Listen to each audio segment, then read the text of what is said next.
नमस्कार दोस्तों, मैं अंकुर उपाध्याय स्वागत करता हूं आप सभी का एक बार फिर से अपनी नई वीडियो में। दोस्तों यहाँ पे आप सभी के साथ बात करने वाला हूं 5 स्टॉक्स के बारे में जिनमें हमने बड़ी करेक्शन देखी है रिसेंट डेज में। अब सवाल ये उठता है कि इन स्टॉक्स में क्या करें। ये कंपनियां बड़ी हैं, नाम बड़े हैं और इन्वेस्टर्स को इन्होंने रिवॉर्ड दिया भी है अच्छा खासा, लेकिन अभी करेक्शन में मिल रही है। तो कौन से में अपॉर्चुनिटी मुझे पर्सनल लेवल पे दिखती है और कौन से में मुझे लगता है कि ना मजा नहीं आ रहा, सावधानी बरतनी चाहिए, एक एक करके डिस्कस करता हूं। सबसे पहला नाम है दोस्तों KEC इंटरनेशनल। 681 का इसका भाव है और 1300 रुपए का इसका लाइफ हाई है, 1313 का, और 52 वीक हाई है इसका 999 का। मैं मोटा मोटी लेवल पे आपको बताना चाहूंगा, इस स्टॉक ने जो अपना लाइफ हाई हिट करा था 1313 का, वो हिट करा था एग्जैक्टली बताता हूं मैं आपको 31 जनवरी 2025 में 1250 के समथिंग का इसका हाई था। और दिसंबर 2024 में अगर मैं देखूं तो उसमें थोड़ा और ऊपर के हाई लगे थे इस स्टॉक में। ठीक है जी, तो ये तो इस स्टॉक के आपके लिए हाईज की बात हो गई। 1.5 साल से चल रही है अंडर परफॉर्मेंस। चार्ट्स की बात करें अगर, तो स्टॉक में सपोर्ट एग्जैक्टली जिस लेवल पे खड़ा है वहीं पे आता है, वहीं से घूमता है स्टॉक, क्योंकि मार्च 2025 का लो है इस कंपनी का 648 का, अप्रैल का है 627 का, फिर मई का है 675 का। उसके बाद एक रिबाउंड आया था जहां पे ऊपर स्टॉक 950 रुपए तक गया था, एंड अभी वापस लास्ट 3 महीने का लो ऑलमोस्ट 682, 668, और इस महीने की बात करें तो अभी 665 अभी तक का लो हमें देखने को मिल चुका है।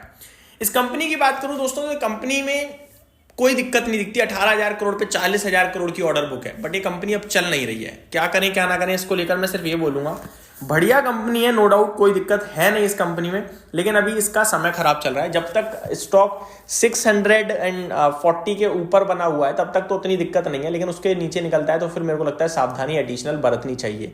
तो 640 का एक स्ट्रिक्ट स्टॉप लॉस जरूर लगाइएगा, पार्शियल पोजीशन पे, फुल पोजीशन एग्जिट नहीं बोलूंगा क्योंकि कंपनी अच्छी दिखती है। सेकंड स्टॉक है दोस्तों इटर्नल। 10 मिनट की डिलीवरी कैंसिल कर दी है सरकार ने, उसके बाद इटर्नल और स्विगी में गिरावट दिखी। हालांकि मुझे दिखता है कि ऐसा कोई इंपैक्ट आएगा नहीं, क्योंकि एम्प्लॉयज को कंपनी ऐसा कुछ ऑफर देगी जिससे एम्प्लॉय खुद ही जल्दी जल्दी लगा रहा करेगा काम करने में, तो बिजनेस में इतनी दिक्कत नहीं आएगी। और 10 मिनट की जगह अगर कोई 20 मिनट में भी डिलीवरी कर रहा है तो एम्प्लॉय भी सेफ और आपका ऑर्डर भी कहीं नहीं जाने वाला। इवन मेरे को ये लगता है कि इससे क्या होगा, स्टाफ थोड़ा कंपनी को कम करना पड़ेगा, कम कर देगी तो और कॉस्ट कटिंग हो जाएगी। मेरा मानना है कि कोई दिक्कत का विषय नहीं है इस कंपनी के लिए। 288 रुपीज का भाव है, 3.5% स्टॉक गिरकर बंद हुआ है फ्राइडे। इस कंपनी में मुझे कंसर्न दिखता है तो वैल्यूएशन का, और मैं इसी के चलते इस स्टॉक पे कभी लॉन्ग पोजीशन नहीं बोलता हूं आपके साथ। अब आप खुद देखो ना, 2,80,000 करोड़ का मार्केट कैप है इस कंपनी का। मुनाफे के नाम पे कुछ भी नहीं, रेवेन्यू के नाम पे तो बहुत कुछ है, बट रिटेल कंपनियां रेवेन्यू के साथ 2-3%, 4% का मार्जिन बनाती हैं, ये भी बनाएगी, लेकिन ऑलरेडी फुल्ली प्राइस्ड इन है सब कुछ। 1500 के पीई पे मैं जस्टिफाई नहीं करूंगा ऐसे। ये वैल्यूएशन घट के 200-300 पे आ जाएगा तुरंत, लेकिन उसके बाद आप अर्निंग कैसे स्ट्रेच करोगे अपनी? 200-300 का पीई भी सस्ता नहीं होता है, तो इसलिए मैं इसको लेकर कुछ ज्यादा बुलिश नहीं हूं, लेकिन जिनके पास है वो होल्ड करें। अगला है दोस्तों मैनकाइंड फार्मा। ये मेरे को एक अच्छी कंपनी लगती है, बेहतरीन कंपनी है। इनके जो प्रोडक्ट्स हैं फार्मा इंडस्ट्री में वो ऑलमोस्ट टॉप 3 प्लेयर्स में से एक है। हर एक प्रोडक्ट इनका अपनी कैटेगरी में टॉप 3 में एक है। 51 के पीई पे, वैल्यूएशन में सस्ता कभी ना था ना मिलेगा। पूरा इंडिया ड्रिवन स्टॉक है, ऐसा नहीं है यूएस एफडीए की आपत्ति। इनफैक्ट इन्होंने तो यूएस एफडीए का लाइसेंस ही नहीं ले रखा। तो मेरे को लगता है इंडियन इकोनॉमी से रिलेटेड है, बहुत तंगड़ी स्टोरी है। एफएमसीजी टाइप कंपनी लगती है मुझे।